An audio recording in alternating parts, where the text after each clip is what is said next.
The afternoon sun cast long shadows over Dawson Station, a small outpost nestled between rusted railway tracks and miles of dry grassland. It was the kind of place where trains passed more often than people, and the only sounds were the low hum of cicadas and the occasional creak of old wood. But today, the quiet was broken by the persistent, heart-wrenching cry of a baby. The child's wails echoed against the worn brick walls of the station. He was no older than 10 months, red-faced and inconsolable, flailing tiny fists into the hot air. His mother, a young woman named Layla, cradled him tightly against her chest. Rocking back and forth on the wooden bench just outside the ticket office, her hands trembled, not from weakness, but exhaustion, the kind that builds slowly. Over nights without sleep and days without peace, her headscarf was neatly wrapped, but her clothes showed the stains of travel and worry. She murmured lullabies, in a soft, shaky voice, snippets from a homeland far away, from a life that had changed overnight. Several passers-by glanced at her with a mix of sympathy and discomfort, unsure of whether to offer help or to keep their distance. One man offered water, another a blanket. She thanked them politely, but the child only cried louder. From across the platform, a tall figure approached. His steps were slow, deliberate. A wide-brimmed hat shaded most of his face, but the glint of age shone through in the creases around his eyes and the worn leather of his boots. His name was Eli McRae, a widowed cowboy known by few and trusted by fewer. Rumor had it he once worked cattle across the plains, fought in the wild brush wars, and buried a wife too young. Eli stood a few feet from Layla and tipped his hat. "Ma'am," he said gently, his voice like gravel smoothed by time. "That boy of yours has a pair of lungs on him." Layla looked up, startled but not afraid. "He's been crying for hours," she confessed, trying not to cry herself. "I've tried everything. He's not sick, just won't stop." Eli nodded slowly, then crouched down so he was eye level with the baby. "Mind if I try?" he asked.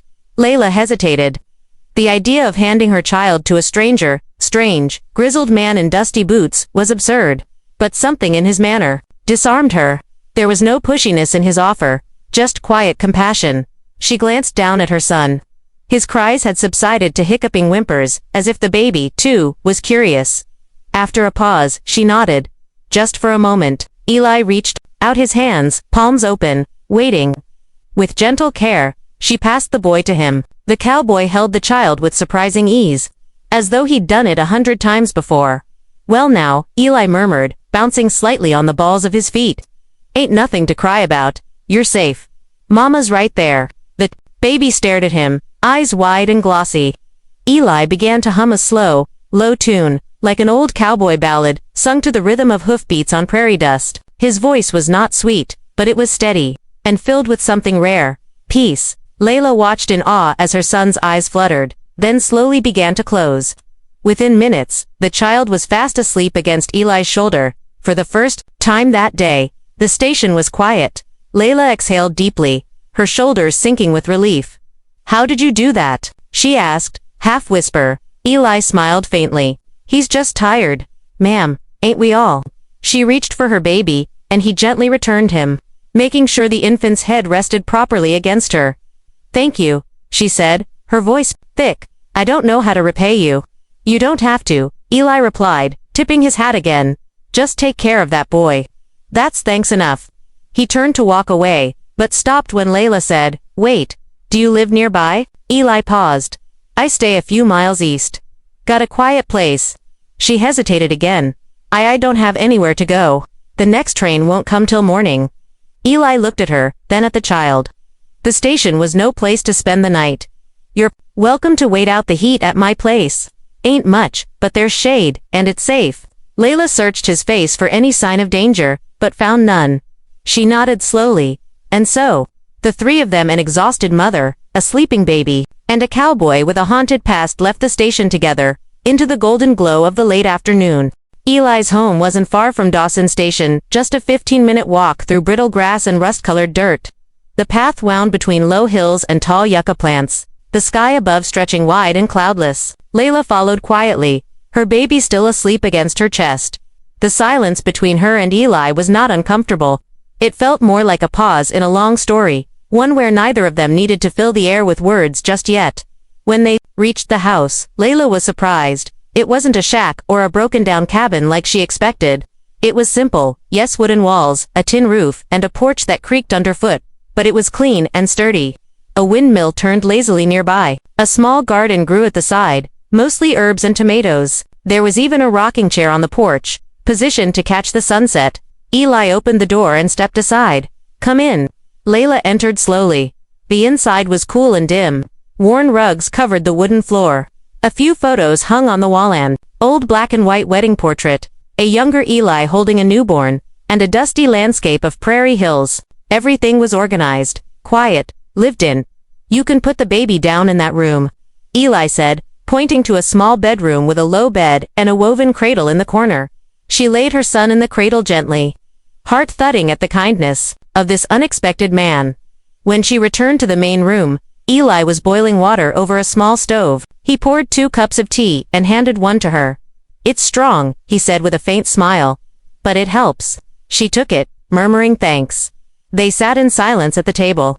The warm steam from the tea mingled with the dusty scent of the desert air drifting in from an open window. "You're not from around here," he finally said, not as a question, but gently inviting her to speak. "No," Layla replied, staring into her cup. "I came from the city. Before that, from across the ocean. Long way." She nodded. "Too long sometimes." Eli didn't press her. He simply sipped his tea and waited. Layla looked around the room again. "Your wife." He followed her eyes to the photo on the wall. "Yes, Miriam. She passed. Years ago." A pause stretched between them, soft and respectful. "I'm sorry," Layla said. "Me too," he replied. "She would have liked you. You remind me of her." Quiet strength. The words caught her off guard. She wasn't sure if it was the way he said it or the way he saw through her without asking too much. Her eyes welled, but she blinked the tears away before they could fall. "You've got family?" he asked. Layla shook her head. "Not anymore. Just my son. His name is Yusuf." "Strong name." Eli nodded. She smiled faintly. "I named him after my father. He was a teacher. He used to say, 'Even when the world is unkind, you must never lose your kindness.'" Eli studied her face. "You've had to remember that a lot, I imagine." "Yes," she whispered. "Every day." The sound of baby Yusuf stirring brought them both to their feet. Layla excused herself to check on him, and Eli stepped out to the porch. Outside, the sun had dipped lower, casting gold across the sky. He leaned against the railing, watching the horizon like an old friend. A long time ago, this porch had been filled with laughter, the sounds of his wife reading stories or humming lullabies. Now, for the first time in years, there was the sound of another baby breathing under his roof. Layla joined him minutes later. Yusuf in her arms, now calm but awake. She rocked gently, the quiet settling around them again. "Thank you," she said. "You've said that already." He replied with a small smile. "I'll keep saying it," she answered. They stood like that for a while, the desert wind brushing past them, carrying no weight. Night fell slowly over the prairie. A crescent moon rose. The stars came out one by one, quiet and dependable. Inside, Eli set out a spare blanket and a cot near the kitchen. "You can stay the night. There's no rush to leave."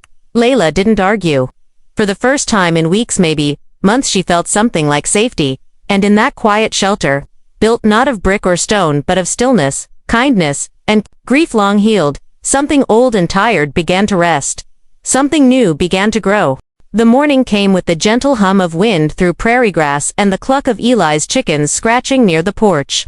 Sunlight filtered through the kitchen window, catching on motes of dust and the faint outline of Yusuf's breath rising and falling in his cradle. Layla woke slowly, the stiffness in her limbs reminding her of all the train stations and bus terminals she'd slept in lately. But there was something different about waking here. No announcements, no rushing, no fear. Just the smell of bread baking. She sat up, on the cot, and stretched, careful not to wake Yusuf.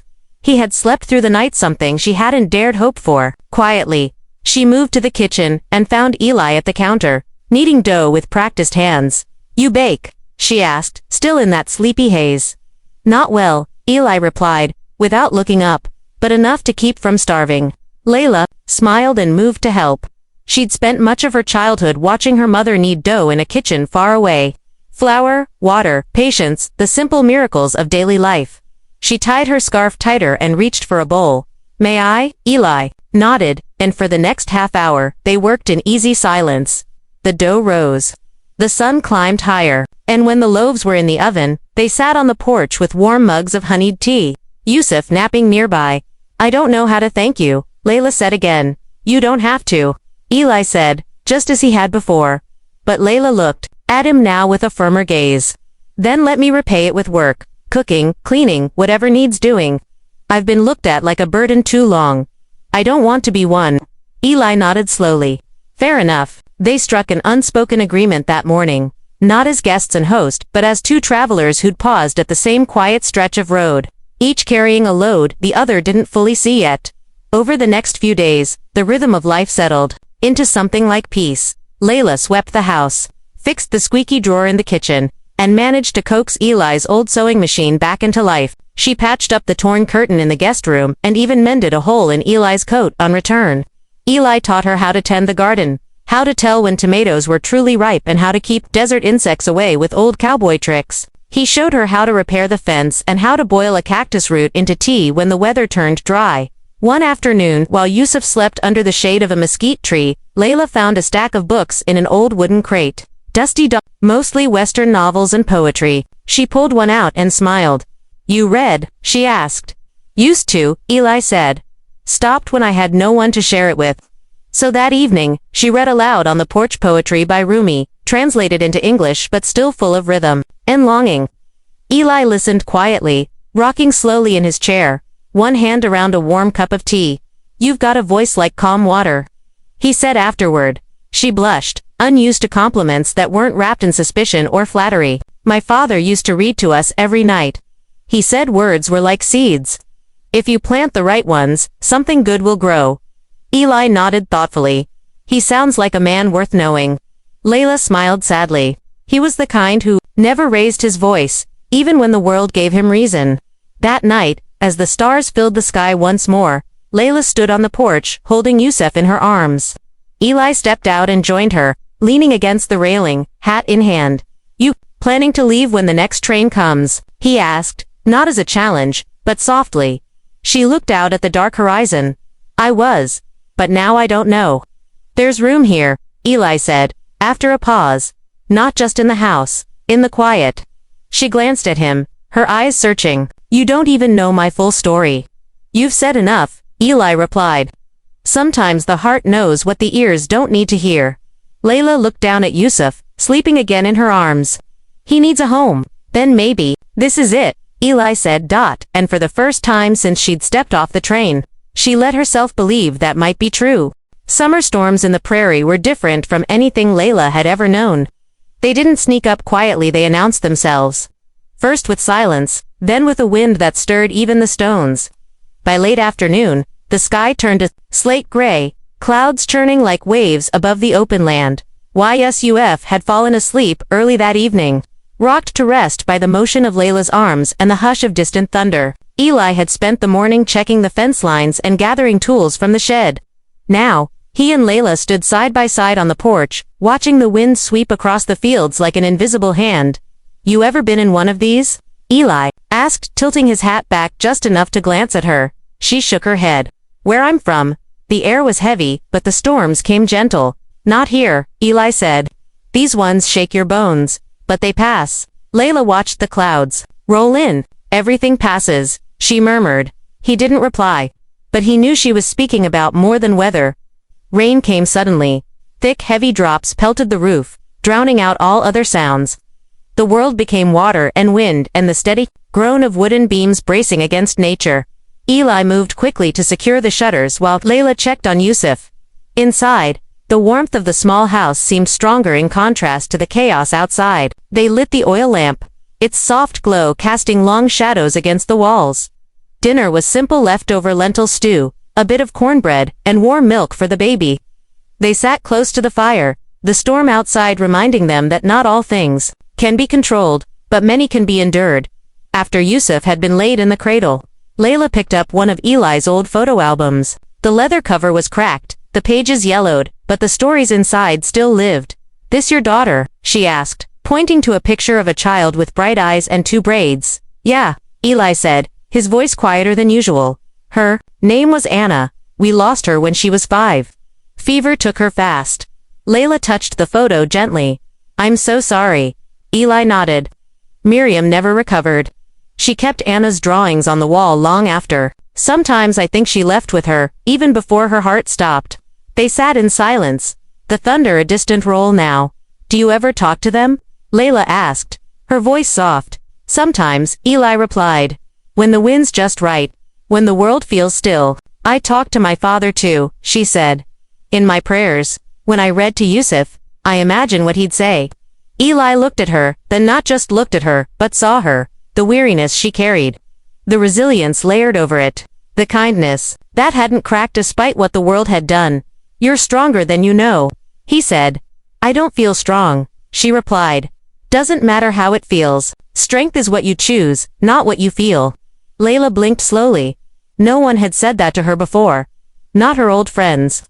Not the people in the shelters. Not the train conductors or the officers who handed her forms with blank stares.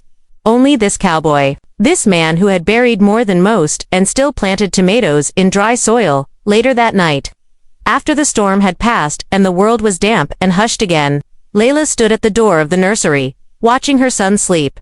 She thought about running, about staying, about how every choice came with its own kind of cost. But she also thought about the home that had appeared not from concrete and safety nets, but from kindness. From shared grief, from tea and lentil stew and a cradle that didn't ask questions. In the quiet of the house, she whispered a prayer, not for rescue, not for miracles, but for strength to stay. Morning arrived with a calmness that felt earned. The prairie, washed clean by last night's storm, stretched wide beneath a sky so blue it looked newly painted. Sunlight glinted off dew-covered grass. Birds, hidden during the thunder, now filled the quiet with song. Inside Eli's house, the stillness was soft, not the kind that meant absence, but the kind that meant peace. Layla was already up. Standing barefoot on the porch, Yusuf on her hip, she watched as the first rays reached the garden, making the tomatoes glisten like rubies. The scent of damp earth mixed with the fresh wood smoke of Eli's morning fire. The baby gurgled happily, tugging at her scarf. She kissed the top of his head. Eli stepped out behind her with 2 cups of tea. He handed her one without a word, his gaze following hers across the land. It had only been 5 days since she arrived, but something had shifted, something unspoken between them that neither wanted to rush. You still thinking about leaving? He asked eventually, his voice low and careful. Layla nodded slowly. The train comes today. You don't owe me a reason, Eli said, sipping from his mug. But I reckon you've got one. She looked down at Yusuf, who had fallen asleep, again in her arms. I've lived too long in the unknown. Always waiting for the next place, the next shelter. I thought maybe if I kept moving, I wouldn't have time to be afraid. Eli said nothing, but his eyes didn't leave hers. But here, she continued, for the first time, I didn't feel like a guest, or a case, or a problem to be solved. You weren't, he said. You never were. Layla smiled. I know. That's why it scares me. He raised an eyebrow. Why?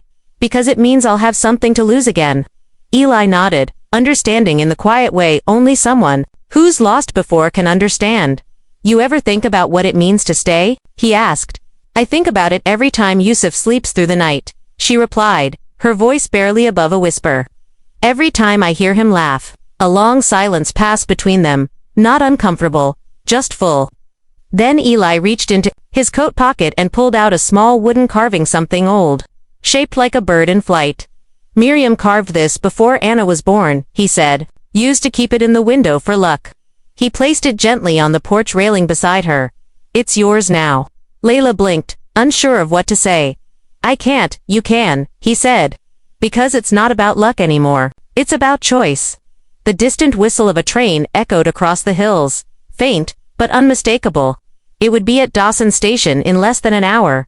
Layla looked toward the sound, then down the road that had brought her here. Her fingers gripped the railing. She could go, she could board that train with Yusuf, start fresh in another town, tell herself this place was just a kind stop along the way. Or she could stay, not because she was stuck, or desperate, or afraid, but because she wanted to. She glanced at Eli.